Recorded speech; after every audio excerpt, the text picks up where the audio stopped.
Évangile de Jésus-Christ selon saint Luc, chapitre 4, versets 14 à 22. En ce temps-là, lorsque Jésus, dans la puissance de l'Esprit, revint en Galilée, sa renommée se répandit dans toute la région. Il enseignait dans les synagogues et tout le monde faisait son éloge. Il vint à Nazareth où il avait été élevé. Selon son habitude, il entra dans la synagogue le jour du sabbat, et il se leva pour faire la lecture. On lui remit le livre du prophète Isaïe. Il ouvrit le livre et trouva le passage où il est écrit « L'Esprit du Seigneur est sur moi, parce que le Seigneur m'a consacré par l'onction. Il m'a envoyé porter la bonne nouvelle aux pauvres, annoncer aux captifs leur libération et aux aveugles qu'ils retrouveront la vue, remettre en liberté les opprimés, annoncer une année favorable accordée par le Seigneur. » Jésus referma le livre, le rendit au servant et s'assit. Tous dans la synagogue avaient les yeux fixés sur lui.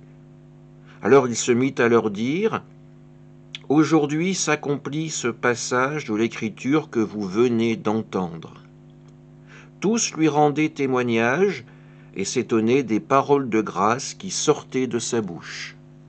Acclamons la parole de Dieu.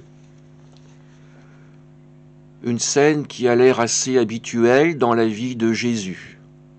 Il assiste au temps de prière à la synagogue. Comme à son habitude, il se lève pour lire le texte sacré et ensuite il le commente d'une façon relativement brève. Tout ce que vous venez d'entendre aujourd'hui va s'accomplir. Parfois, nous sommes comme les membres de l'Assemblée face à Jésus. Nous accueillons ces paroles avec espérance, mais nous avons du mal à croire qu'elles vont véritablement se produire. Notre foi doit encore s'affiner, se renforcer, se purifier. Oui, nous venons assister aux messes, oui, nous venons prier dans nos églises, mais avons-nous véritablement la foi ? Pensons-nous que nous pouvons recevoir quelque chose de concret de la part de Dieu, ou sommes-nous dans l'état d'esprit où notre relation à Dieu est une chose abstraite qui ne débouche sur rien de concret ?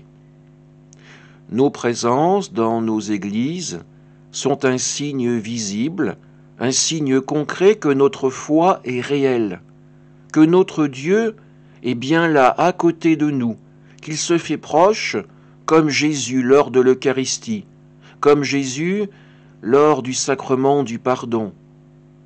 Tous nous avons reçu l'onction par notre baptême, tous nous pouvons être ces messagers qui annoncent une parole de libération, une parole de vie, une parole d'espérance. Amen.